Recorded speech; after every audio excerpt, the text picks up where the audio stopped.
We don't build armies the same way we used to.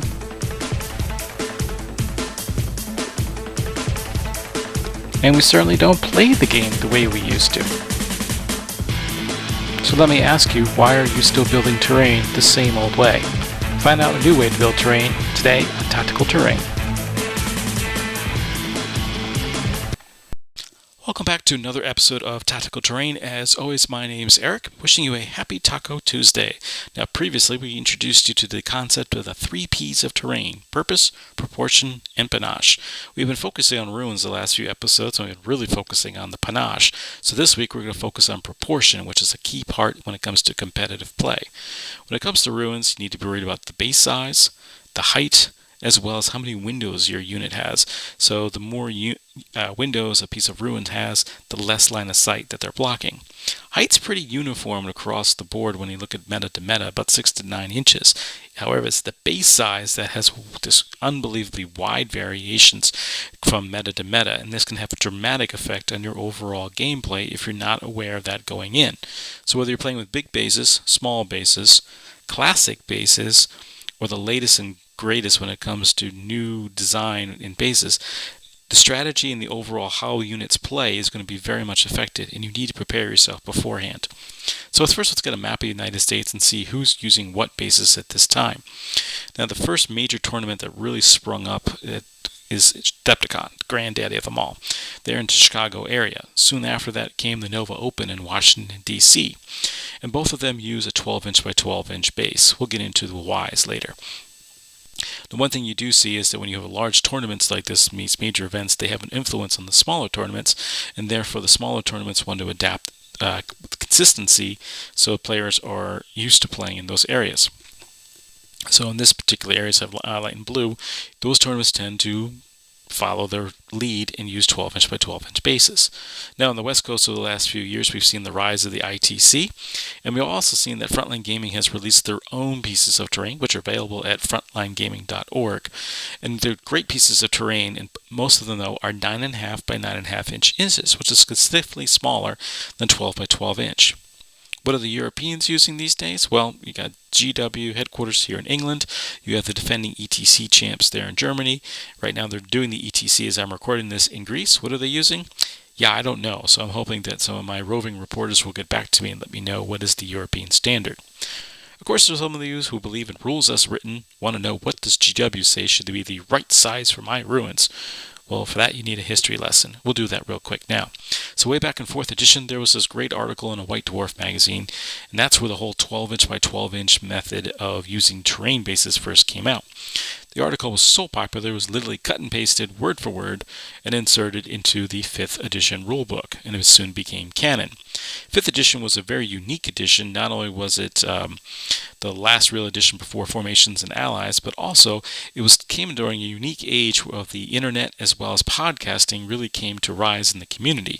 Therefore, the notion of what happened in one tournament could extend out beyond the local community, and you can almost get the vibe of some people said it was kind of a golden age of competitive play because we could share lists as well as copy ideas, including terrain and sizes and layouts.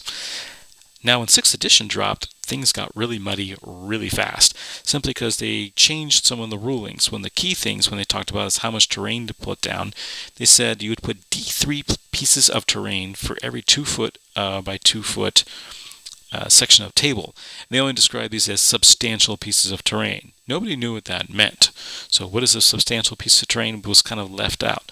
One thing that was clear, though, that GW was driving the community away from DIY ruins and to purchase their own kits. And so a lot of people were up in arms about that, but realistically, they're really good kits, also available from Frontline Gaming. And I've built all of them and measured them, and I'm posting, as you can see here, the sizes. They do vary, but they're a little bit smaller. So what's the big deal about this? Here's an example.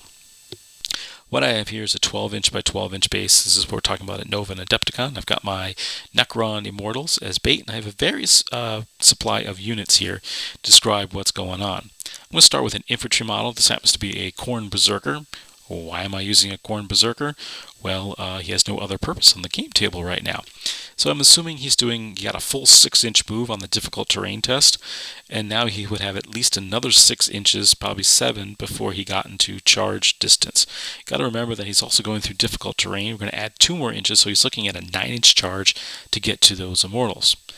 Next, I have a Harlequin. So partially going, why using Harlequins? Harlequins, as well as Wolfen, have the unique ability of being able to run and charge in the same turn. Both also have fleet. So as you see here, you got a 6-inch move plus a 4-inch fleet. Shortens up the charge distance quite a bit, but you're still charging through difficult terrain. And if you don't have some sort of grenade equivalent, you're going to be swinging last. Harlequins do have a bonus, but keep that in mind. Next piece I have here is a spawn. Happens to be a beast model, and they're probably thinking why you're using a spawn. Well, guess what else is a beast? Your favorite corn dogs, which are very popular on the meta at this point. That, as well as this jet bike, both move 12 inches. Now, in the Nova size 12-inch by 12-inch bases, that means they end their movement inside the terrain. So what we have a problem here is the jet bike is going to be forced to make a dangerous terrain test. Now what we have here is the ITC size. This is 9.5 by 9.5 inches. There we go. I'm measuring that out for you. And I have my same cast of characters. Let's start with the Khorne Berserker one more time. This time he moves as usual 6 inches forward. And grabbing him, there we go. And he has a substantially shorter charge distance, but he's still charging through difficult terrain. So we're still have the -2 to charge distance, and he's also going to be swinging last if he does not have grenades. Kind of a bit of a problem, especially if you're using like bloodletters or any other demon infantry at this particular point. Our Harlequin / Wolfen stand-in, good news is, he moves 6 inches through the terrain. With the a 4-inch run, which is usually the average roll with fleet, you should be able to just clear, there we go, got my 4 inches showing you right there. Should be able to just clear the terrain. Here we go, let's measure that out. Yep, just enough. So now he's going to be making his charge without having to worry about any reduction because of the difficult terrain. Now we move to our beast, so this is our spawn / corn dogs model. Being it's only a 9.5-inch base, they can go from one side to the other because they move 12 inches with ignoring any difficult terrain without impunity. The nice thing is unlike the previous example, they can charge in without having to worry about any penalties for initiative. Likewise, the jet bike can do the same thing, not having to worry about a dangerous terrain check. But I want to show something real quick. So let's say the previous shooting phase, if there's enough line of sight blocking terrain, there's no way your opponent can attack the jet bikes, which are, these Reaver bikes are pretty fragile. Now they spring up from line of sight blocking right in your face and then hit you with their 1001 Hammer of Wrath attacks. Pretty nifty stuff. Let's take a look now. This is now the GW model. So if you look at this, this is a 7-inch by 7-inch base. Yes, the magic finger is measuring that for you. Once again, let's start with our lowly Khorne Berserker. The good news is, gets into play. If he gets his 6 inches, again, on the difficult terrain, he's got a pretty good chance of making the charge, but again, he's still charging through difficult terrain, still at a -2, still has an initiative modifier if he does not have grenades. Just like in our previous example, when we look at our Harlequin / Wolfen example, gets a nice 6-inch move just like the Khorne Berserker, but with the 4-inch on average run move, should be able to clear the piece of terrain substantially. There we go, right in the charge range, choppy choppy. Our beast as well as our jet bike, same thing. They can stay out of shooting range, or at least benefit from a cover save if they do have some line of sight through the terrain. Move their 12 inches directly through the piece of terrain, and then they can begin their charge on the other side of the piece of terrain without impunity.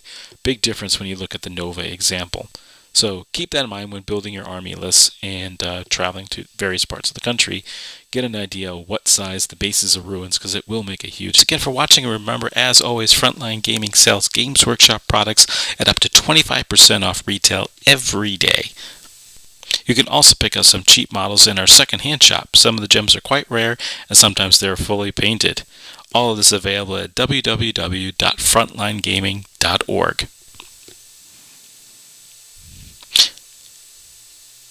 Do you want to see Tactical Terrain live? Come see me at Nova Open 2016. Tickets still remaining for any of my 5 classes. I'll be doing 2 on terrain, 1 advanced terrain building class, and 2 on display boards. Again, novaopen.com. This year, Labor Day weekend.